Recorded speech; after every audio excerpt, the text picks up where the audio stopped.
Alright, we continue to look north into this thunderstorm from Plymouth at the Pine Hills here. Very impressive lightning over the last 20 or so minutes, and the storm slowly continues to drop south, down through the South Shore, so now it's time to get dark here.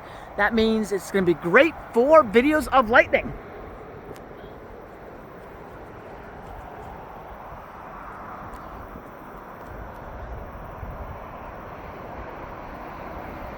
Can clearly make out that shelf cloud now there.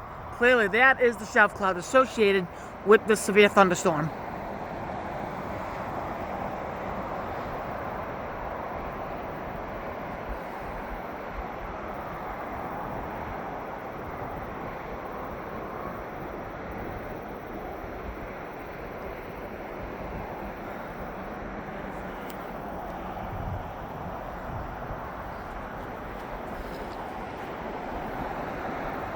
Whoa!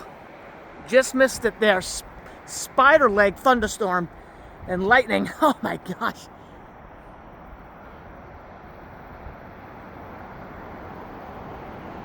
It's like a spider leg thunderstorm how this lightning is traveling through the storm. Pretty impressive stuff. My camera view is only so wide and I cannot fit it all in. That's very impressive. Not sure if that made it in the shot or not.